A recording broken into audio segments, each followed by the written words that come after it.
going on, everybody? Super excited for another short-winded episode. I really like doing these for a few reasons. Number one, it gives me an opportunity to get to know another community member a little bit better by having a discussion with them. It allows me an opportunity to introduce you to someone that you may or may not already be familiar with in the community. And so, when this whole year started, my original goal was to branch out more and to interact with more people and to do more live streams with people and more collaborations. And so this kind of is a direct result of that goal. And here we are halfway through the year. And I think I'm getting better at doing some collaborations. So, what I've got for you today is a really great guest that I really think you're going to like. It is Matt from The Card Story. And super bright guy, super great collection. And we're going to talk about that. So, I'm going to bring him on here and ask him a few questions, and then we'll get into my 5-minute countdown questions. So, Matt, how's it going? Doing well. Good morning, Greg. How you doing? I'm doing great. So, you and the questions I'm about to ask you, you do not have to be short-winded. You go on as long as you want. I'm genuinely interested in the questions that I've prepared, so keep that in mind. And then, I've done 3 of these episodes. I'm 1 and 2, hoping to go to 500. I mean, if you think about it, though, the way I look at it is I'm 1 and 2, and so I'm batting .333. So I'm basically a Hall of Famer. Yeah, So 100%. I'm actually doing really well. Yeah, we won't count the fact that you went like 4.5 minutes over with Shane, though, but that's okay. I couldn't help myself. Then he starts asking me music questions, and it went all sideways. Okay, so if you're not familiar with Matt from The Card Story, he's got a channel. Now, how long has your channel been out there? It'll be 2 years next month. Okay. And what would you say, and these aren't your main questions, but, if somebody hasn't seen your channel before, what would you say is kind of your style? Yeah, we're definitely a non-edit, one take. You might see my finger push the button when I stop and start the video. I know you talked about that in a previous video too, but Yeah. my son and I, Tyrus, we started this channel together. He got me back into card collecting, I guess, April of 2022. I went to our first card show. And so, yeah, we now player collect primarily. And then he's into other things, too. He does comic books. He does Pokemon cards, Funko Pops. He's in a little bit of everything, but he's 12, right? So makes sense. And then, but I mainly collect players, Hank Aaron, Warren Spahn now, and then starting some new interest lately with Ben Franklin, and then get a little modern twist with Greg Maddux, one of my favorite pitchers from when I was growing up. Now, I literally couldn't have written a better transition into my first question. So let me share with you my screen. So my first question for you is, you've got some pretty impressive player runs in your collection. How did you decide who you collect? So again, you just mentioned Warren Spahn and you mentioned Hank Aaron, and then Greg Maddux, and now apparently Ben Franklin. How did you decide on those people? Yeah, for me, those people embody a few things, right? Like I think they embody that they had greatness over long periods of time, right? So one thing I look for, and I know a lot of people are like pro peak these days in terms of like Kershaw and Verlander, and they all had these huge, great peaks, Greinke, et cetera. But like, I like the people that played and did well for 15, 20 years or longer, right? So when you think about all the players I mentioned, they were available every day to play, right? So they got all their at-bats in, they got all their pitches in, they didn't miss starts for Spahn and Maddux, right? So like Spahn and Maddux had the most wins since the kind of post, I guess, live ball era for baseball, right? And then obviously Hank Aaron pre-Bonds had the most home runs, right? So I'm looking for people with prolific numbers, kind of like Jake, Legends Never Die, right? I think the stats are important. And I know some people make fun of like the compilers, or they played forever, and of course they built up all those stats. But I really do believe like availability is the best ability. And so some of Hmm. them are like pro Trout, or I'm not anti those guys. They had great peaks, but like there needs to be some sustainability there, right? Over a long Yeah. period. So that's why I collect. Yeah. No, I mean, I know that like you referenced Jake, Legends Never Die, and he's a big Hall of Fame guy. He's got his podcast with Dom, and they talk a lot about that stuff. And those plateau numbers, or those thresholds, I should say, of 3,000 hits, 500 home runs, 300 wins, 3,000 strikeouts. Like, there are people who kind of go, oh well, Harold Baines, Fergie Jenkins, these guys that went a long time, and so they accumulated them.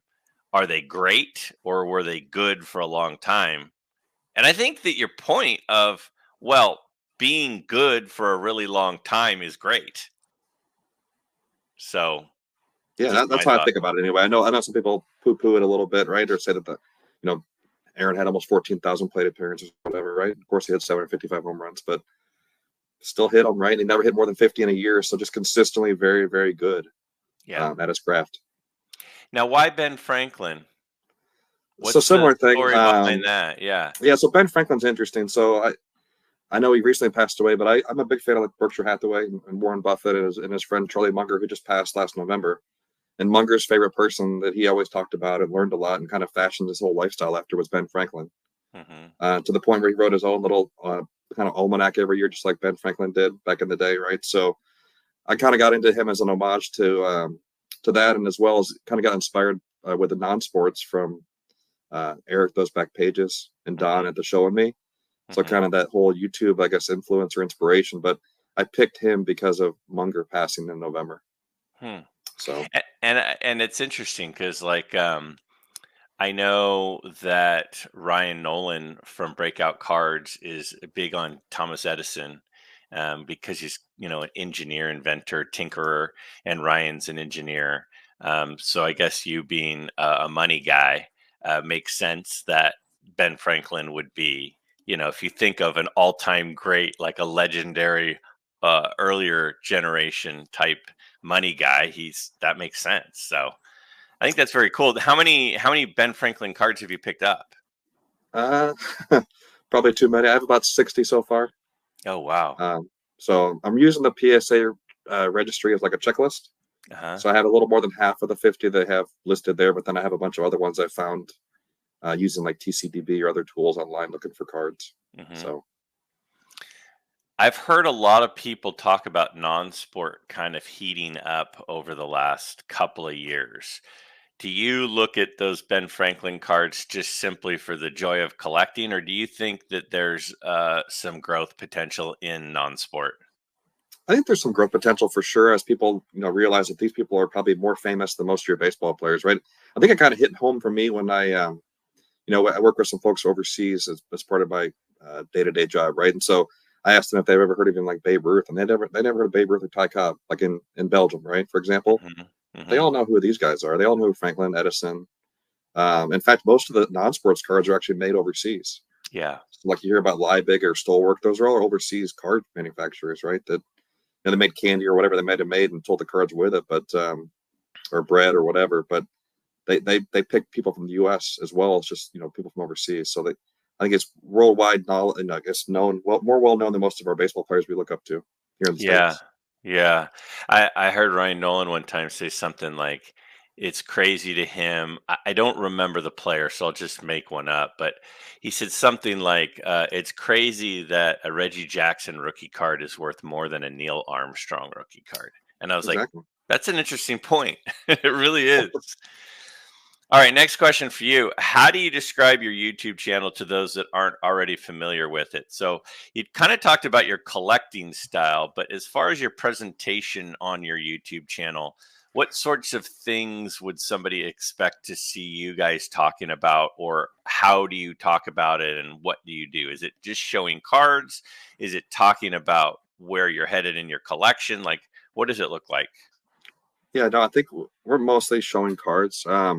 So we go to the Dallas Card Show every other month, and there's also some other shows in between we go to here locally. So we show pickups.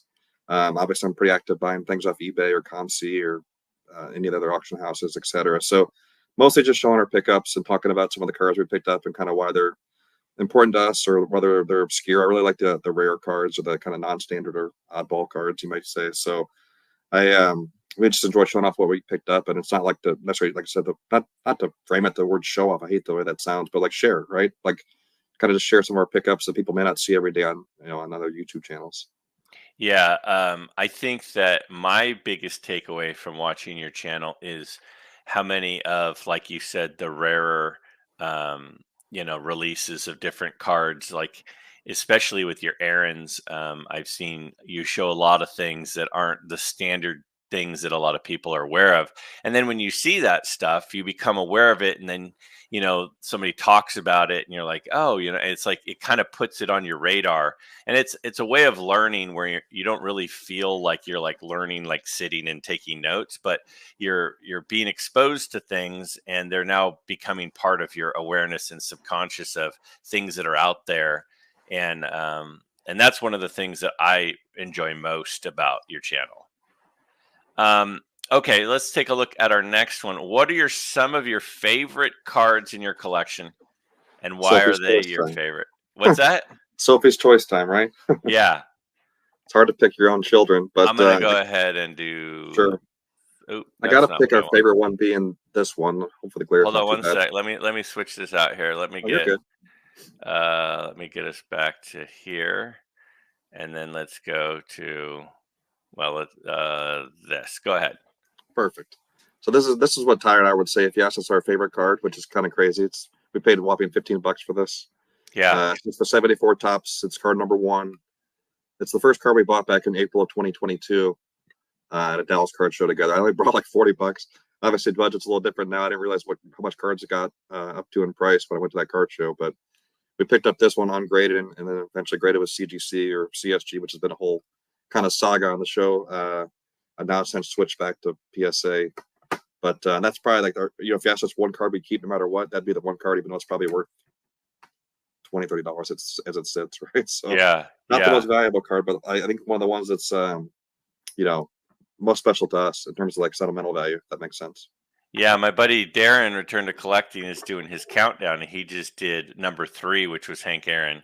And he had a Hank Aaron rookie, and then he had that card where the two that he showcased. It's a very, very cool card for sure. But it sounds like the sentimental reasons are pretty awesome too.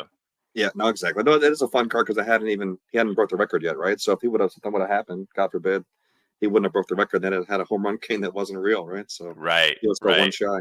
right. Sometime You got some others to show I us? did have a couple other ones. But I don't know how many wanted to do. This is the one I think that I think a lot of folks, like you Oh, I mentioned, kind love of it. rare. So this is the home run derby, and any of us kids from like the '80s, grew up in the '80s, remember this on ESPN late in the '80s.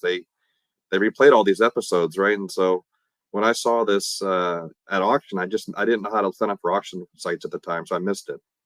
And then I saw someone list one on Net 54, which is a great forum. If you haven't joined Net 54, I highly recommend it to kind of learn and see other cards, even pick up cards. But this is 1959 Home Run Derby. They issued cards to kind of support the episodes that were actually put on TV in '60, and then of course replayed later. And they're all available on YouTube if you haven't seen them. They're pretty fun to watch because they actually talk to the players between innings. But Hank did really well. He went 6-1 that season. But that's there's I don't know maybe 60 or 70 of those graded total for Aaron and kind of similar I guess population for everyone else. But you don't see them every day. And one of my favorite cards to look at always makes me smile when I see it. So Yeah, those are really cool. The nostalgia and having the little logo down there is just brings you back. If you haven't seen those, just Google Home Run Derby or YouTube Home Run Derby, and they're black and white, and it's literally a home run derby contest between two all-time greats, and one is sitting in the dugout with the commentator announcer, and the other one is up to bat. And just seeing the players interact, and you kind of do get to know the players a little bit. It is very cool. Now, what is, because I've wondered this myself, and I don't have any idea the answer, but what is kind of like a card like that go for? Not necessarily the Aaron, but the home run derby cards. I know anything that's rare is uh, going to have a wider range because when it comes up, people might pay up for it. But what did those things kind of go for? Those home run derby cards? I mean, if you're looking for like one of the, I hate to use the word common, but like one of the non-star cards, you can get a one for like $100, and then Okay. all the way up to, you can spend whatever you want to. Obviously, on Mantle, Aaron, Mays, Banks is in there, Killabrew's in there. So yeah, they had a lot of the great stars of the day. Relatively early in their careers too, which is, I don't know, it's pretty fun, right? But then there was also some, like Duke Snyder was in there as well towards the end of his career. So just a good smattering of superstar players that you can pick one up. I know, like this is the one I was going to try to build the set at one point. I decided not to because it's 20 cards, but they're just that hard to find. I just didn't think I'd want to dedicate that much resources to it, financially speaking. So Yeah. So what is if a common and a one is $100? What's a maze and a one? Mason of one is going to at least be a four-figure card. Okay. Yeah. Wow. They're very, very cool. Um, okay, let's go ahead and get us back. Oops, that's not what I want. Let's get us back here. So my next question. Actually, you know what? Show me one more card. Yeah, I was going to say, do you want to see? I got to pick an oversized one. I know that was a little bit bigger than normal, but this one, I'll do another Aaron. This is Oh wow. the 1955 spick and span die cut. So this actually, you can see over here, this little piece. It would Yeah. connect to this hole over here, and you can actually stand these up on your desk or whatever you wanted to as a kid. But it's only a two, but there aren't that many of these either. There's like maybe like 11 or 12 graded total. And there is a crease like in his arm where someone probably folded it over because it's getting oversized in nature. But I love this. This dry cleaner put out like 7 sets now, I guess I'm aware of. And Aaron's in Wow. 5 of them. So pretty fortunate he's in a lot of the sets. Wow. How does something like that survive? What year is that from? 1955. Wow. And just get out of your local dry cleaner in Milwaukee. After the team moved over, they made a bunch of sets. I've got one from every set, but we just found out that there's a new set 1954 I didn't know about. I don't have any issues from yet, so Oh I'm on the man. hunt. Wow. So is that like a national goal you'll keep your eye at, Yeah, or if I is see that one, I'd love to get that. So for Aaron, there's I shoot one more because I haven't shown any Spawn. Really quick, I'll do one Spawn. This is like the first issue they did for Spick and Span. It came out Mhm. 53 to 55.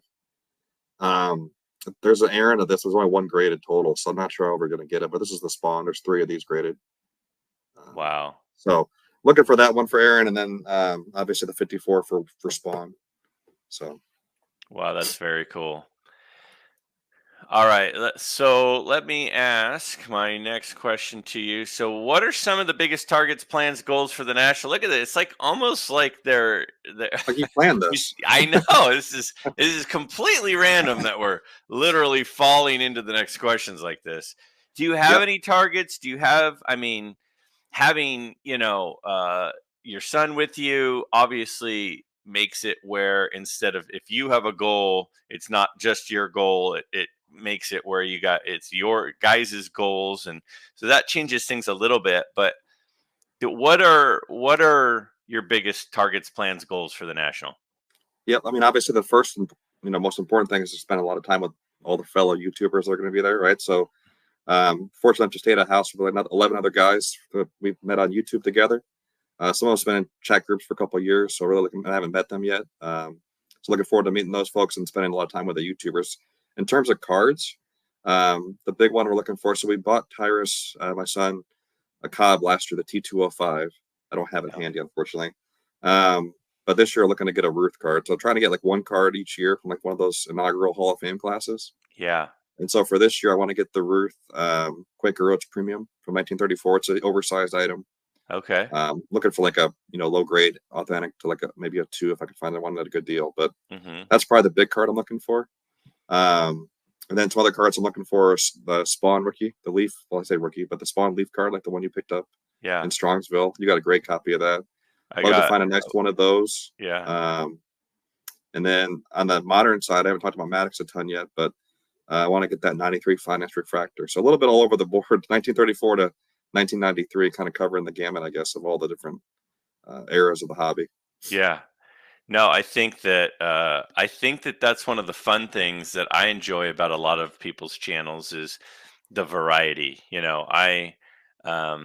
We're recording this on Friday. This is going to be posting on Sunday.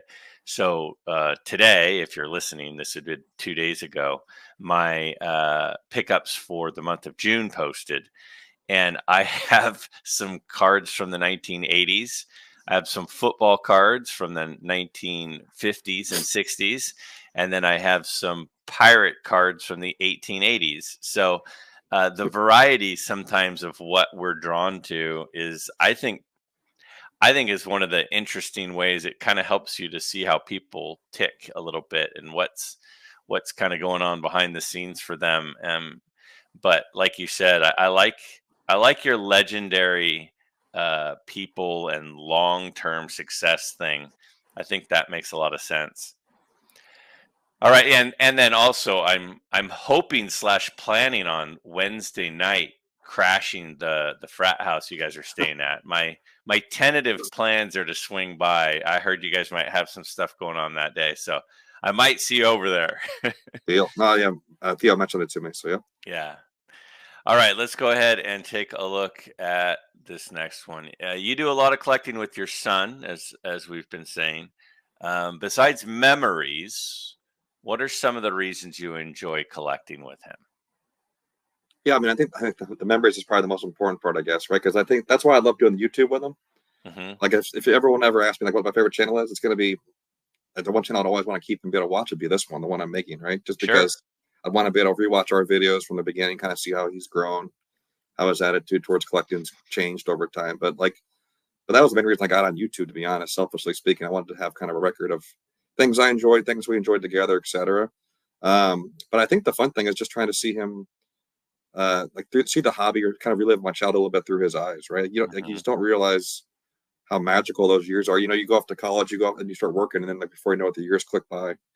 So I really wanted him to kind of enjoy this time of his life where he can just kind of be a little more carefree, enjoy things. Like if he changes his mind on something, it's not going to be like life changing or super. Like I said, he kind of bounced all over. And now he's back on the comic books, pretty hardcore. It's just been kind of fun to watch that evolution and watch him change his mind on what he likes and why he likes it. And he's picked like a badge. He's picked Kobe Bryant. He likes Kobe Bryant, so we tried to buy some cards from him. So um, he definitely casted a wider net than I have. But just kind of watching things through his eyes is just, I don't know. It's important to me. Like my dad and I collected a little bit together when I grew up. He was a Tigers fan, so he collected like K-Line Hmm. was his guy, and then but we opened a lot of boxes in the 80s and 90s, of course, right? So nothing really to show for it these days that's left. But I just enjoy that time. So it kind of just reminded me of my own childhood a little bit, right? So Yeah. that's kind of what you've already said about memories, but that's really what's important for me. Yeah. Yeah, it's funny you say that. One of the reasons I really like having my dad on my channel and having him on video is just the time capsule of it. It Yeah. just it captures a period of time that you can always watch. And I know some of those videos my dad has rewatched a few times. Our past conversations. He'll go in and he'll watch them again. And it's cool to have that. So and it's cool to share it. So that's pretty cool. All right, so this brings it to time to fire off 20 questions at me. Now, what's going to happen here if you're first time watching this? That we're going to put 5 minutes on the clock here in just a minute, and Matt is going to run through 20 questions, and my goal is going to be to finish them and fight the urge to explain my answers and just answer them. And so that's what we're going to do here in a second. Now, we've done 3 of these episodes. I have 1 time succeeded and 2 times failed. So again, I'm batting 333. So I am a legendary Hall of Famer at this point. I'm not Ty Cobb, but I'm closer to a George Brett type. And so I am hoping to bring that to 500 and putting me into untouchable Hall of Fame numbers. So, with that said, I'm going to go ahead here and uh, put 5 minutes on the clock, and you can go ahead and start right now. All right. You said you would like to learn how to play the banjo. What is the first song you would play on the banjo? uh, Dueling. Why am I forgetting the name of it? Dueling banjo. Dueling. Isn't it dueling banjos? No, I think dueling. so. Go ahead. Yeah, that one. All right. I stole this from James Lipton. What is your favorite word? My favorite word? Oh man, that I'm allowed to say. Oh gosh, this is bad. Idiot. Okay. Have you changed your mind on Batman since your interview with Theo? No, Batman's great, but Batman's overrated. Okay. What was the last card you bought? That was Uh, a 1960 Topps Jim Brown and a PSA 4. nice. How many times do you check eBay every day? 15. Okay. What's in store for 2025 after 2024's pivot to collaboration on your channel? Slowing down. Tiger Woods or Jack Nicklaus? Tiger Woods. First channel you watched when you opened YouTube? Today or ever? Today.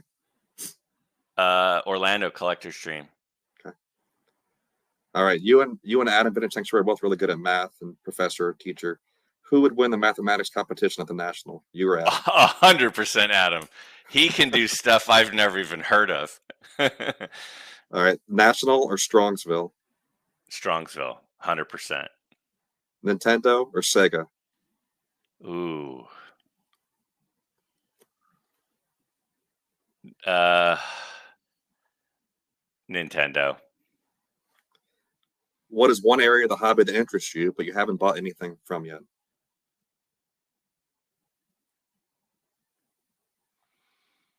I'm on this because of my Orlando video today, but I really like those Goodwin Champion cards that Orlando collects and a couple of the other early Allen and Ginter and type sets. So I'll say the Goodwin Champions.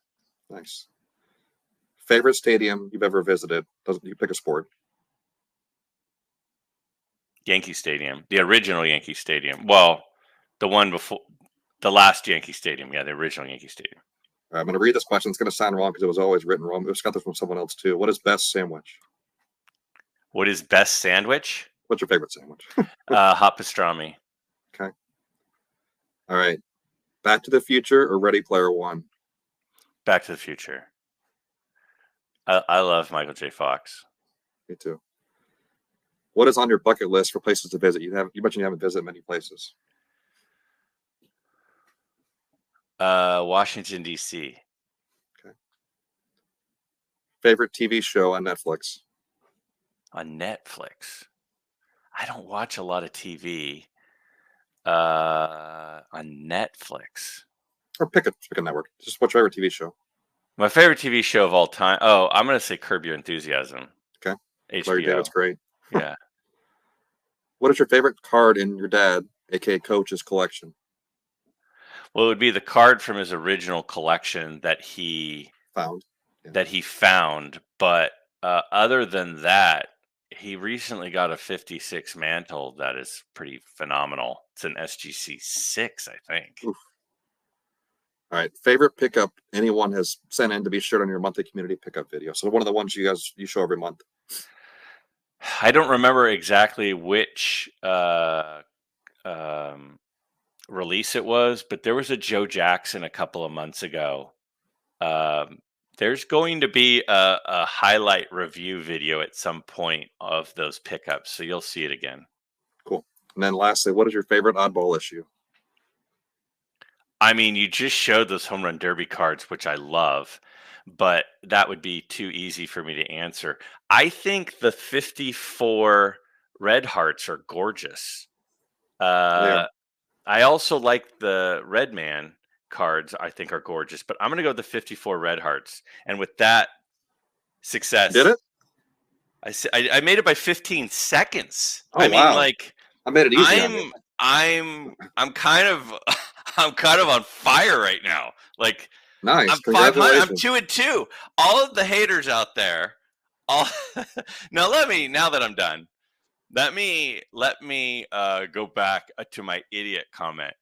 The word idiot sounds funny to me, and my brother. This is a true story.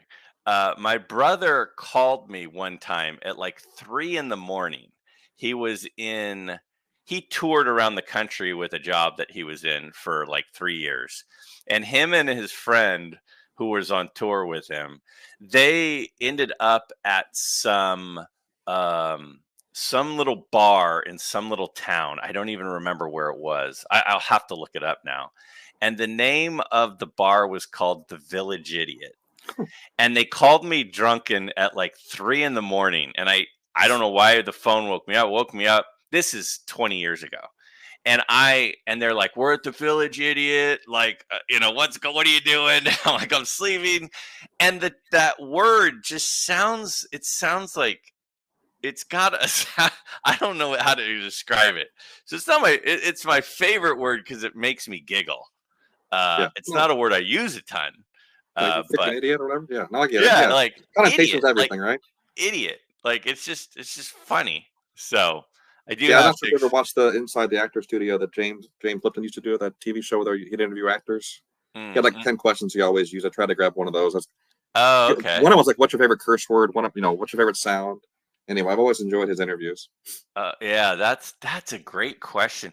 There was a question I heard John 3D 80s Kid had Dan Vintage Baseball PC on the other day, and he said, "What's your favorite?" Because he asked some questions. I guess at the end, it was like collector to collector, I think they called Yep. it, and it was, "What's your favorite song?"